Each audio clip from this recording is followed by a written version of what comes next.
Ada banyak riwayat hadis dan ayat-ayat Al-Quran yang menerangkan bahwa seluruh makhluk ciptaan Allah Subhanahu wa Ta'ala bertasbih memuji Sang Maha Pencipta, sehingga bukan hanya manusia, namun tumbuhan, hewan, dan makhluk lainnya juga bertasbih kepada Allah. Bertasbih berarti mensucikan zat Allah yang Maha Agung dari segala bentuk kekurangan dan persekutuan. Bila manusia bertasbih dengan mengucapkan kalimat tasbih, maka berbeda halnya dengan tumbuhan dan hewan. Pasalnya mereka bertasbih dengan cara yang tidak dimengerti oleh manusia. Namun sebuah penelitian berhasil mengungkapkan hal ini. Lantas seperti apa cara tumbuhan dan hewan bertasbih kepada Allah?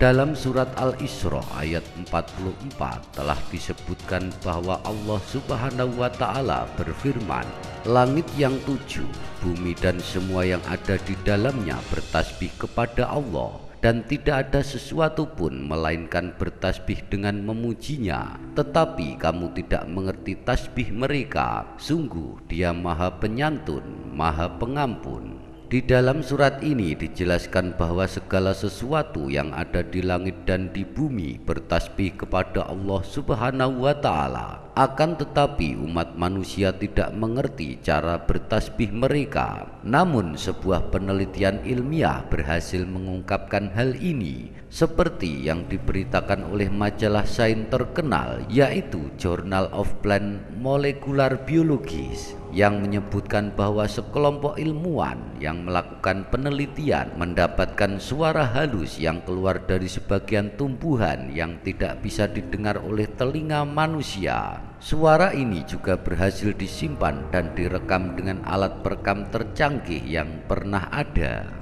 Selama hampir 3 tahun, para ilmuwan ini meneliti fenomena yang sangat mencengangkan ini. Mereka berhasil menganalisis denyutan atau detak suara tersebut hingga menjadi isyarat-isyarat yang bersifat cahaya elektrik. Menggunakan sebuah alat yang bernama oskiloskop, mereka menyaksikan denyutan cahaya elektrik itu berulang-ulang lebih dari 1000 kali dalam 1 detik. Sebenarnya hal ini telah banyak disampaikan di dalam Al-Quran, bahwa semua makhluk yang ada di dunia ini bertasbih dan bersujud di hadapan Allah Subhanahu wa Ta'ala. Kemudian dalam surat Al-Anbiya ayat 79, Allah Subhanahu wa Ta'ala juga berfirman, "Dan sudah kami tundukkan gunung-gunung dan burung-burung, semua bertasbih bersama Daud." Di samping itu, gunung dan burung juga bertasbih dengan cara melaksanakan tanggung jawab mereka agar proses alam berjalan dengan lancar, tersusun dan teratur.